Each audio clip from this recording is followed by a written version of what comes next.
Ladies and gentlemen, thank you for watching and welcome to the English news of the BPTV. In the headlines for the today.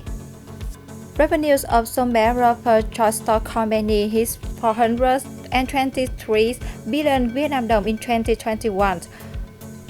A traditional space recreating the Lunar New Year has been opened in Bù district, Bình Phước province. Residents present test gift to Hải Phòng people. Tam Đảo becomes national tourist site.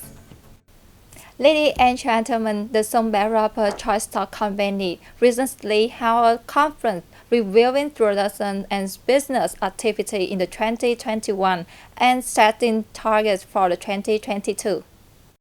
Its total output of latex reached 6,013 tons in 2021, or 111% of the annual plan.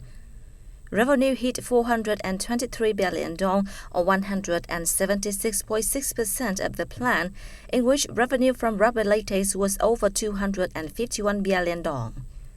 Revenue from other production and business activities stood at over 172 billion dong. In 2021, the company's post-tax earning was over 72.8 billion dong, or 182.03% of the plan, and contributed more than 43 billion dong to the state budget, or 143.43% of the plan. The average monthly income of its employees was 8.8 million dong. The Deputy Chairman of the Bình Phước Provincial People's Committee, Huỳnh Anh Minh, asked the company to increase productivity and rubber latex exploitation and proposed plans to enhance land use effectiveness. Amid the complexities of COVID-19, the company has been asked to join hands with authorities to take care of employees as well as local people. The Vietnam Youth Union of Bình Phước province jointly organized a program to present test gift to the impoverished people and help them have habitat. 52 TED gift sets were presented to ethnic minority households, social welfare beneficiaries, and impoverished people and workers in Hung Phước commune in Bù district. 10 scholarships, each worth 500,000 dong, were also presented to students who are adopted children of Hoàng Diệu Border Gate Station, among others. We are old and have no one to depend on. Life has been tough and we don't have any stable income. We are delighted to receive a TED gift from the organizers. The delegation also visited and handed over a project worth 21.5 million dong to officers and soldiers of the Hoàng Diệu Border Gate Station and visited and learned about border landmarks around the Hoàng Diệu Border Gate. A traditional space recreating the Lunar New Year has been opened in Thống Nhất commune in Bù district, Bình Phước province, recalling the notorious moment of the very first day of the holiday.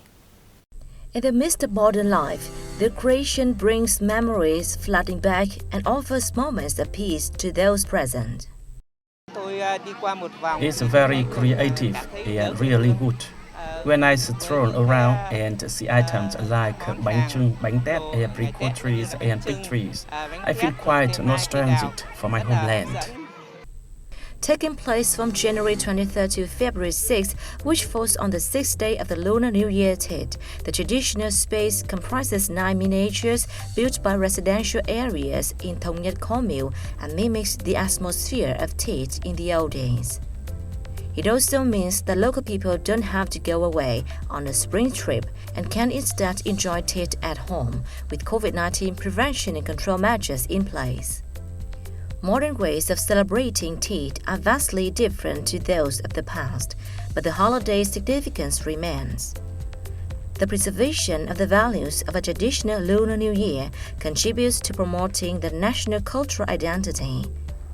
The recreation of the Tet space from the old days is a good way to have people, especially youngsters, understand more about traditional values.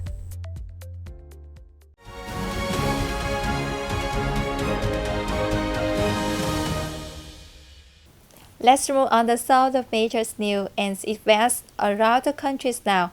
On the occasions of the Lunar New Year 2022, President Nguyễn Xuân Phúc on the January 26 led a delegation to visit and present test gifts to a policy officers, poor households, disadvantaged workers, and Agent Orange are diversion victims in Haiphong City. On behalf of leaders of the party and state, President Phúc sent the best New Year greetings to the authorities and people of Haiphong. The president emphasized that the party and state always pay attention to all policy households, the poor and those with difficult circumstances, ensuring that no one is left behind, especially during the Tet holiday. Praising the achievements Haiphong had gained over the past year, particularly the control of COVID-19 pandemic and good economic growth, the state leader asked the city to continue focusing on socio-economic development and pay more attention to the welfare of the local people, especially disadvantaged groups. In addition to the gift from the president, Haiphong City also mobilized around $12 million to support policy households, among others, 10% higher than last year's Tet holiday. Raj Minister Phạm Minh Chính on January 26 attended the inauguration of the Love Bridge and Hạ Long Cẩm Phả cultural roads in the northern province of Quảng Ninh. The two important projects aim to ease traffic load on Bãi Cháy Bridge and expand the urban and tourism development space for Quảng Ning's economic and tourism hubs of Hạ Long and Cẩm Phả. Addressing the event, Prime Minister Truyền lauded Quảng Ning's effective efforts in developing infrastructure system, which contributes to attracting more investors to the province and speeding up its economic restructuring towards a faster and more sustainable direction, turning its economic development from brown to green. Also on January 26, Prime Minister Truyền attended a ceremony to open Vân Móng Cái Expressway to traffic. This is the final session of the 200 kilometers Haiphong Hạ Long Vân Móng Cái Expressway route that runs along the province. Vietnam's tourist export to the United States has increased steadily, accounting for the 15% of the market shares in these countries. The tuna export value to the U.S. in 2021 was estimated at about $330 million. The U.S. is now Vietnam's largest single tuna importer, making up over 44% of the Southeast Asian country's total tuna export value. According to the Vietnam Association of Seafood Exporters and Producers, Vietnam's fresh and frozen tuna exports to the U.S. rose by 47%, while processed and canned tuna exports decreased by 15% over the same period. However, the U.S. remains the leading import market of Vietnam's frozen and processed tuna. Tam Đa area in the northern province of Vĩnh Phúc has been recognized as a national tourist site under a trust site decisions by the ministers of the country's sports and tourism. Located about 60 kilometers from Hanoi and 40 kilometers from Nội Bài International Airport, Tam Đa has been well known as a special cultural and spiritual tourism site and resort area. It's a wonderful destination with fresh, pure and cool air and beautiful scenery. The weather is cool all year round with an average temperature of 20 to 22 degrees Celsius, and it may change 4 seasons in a day.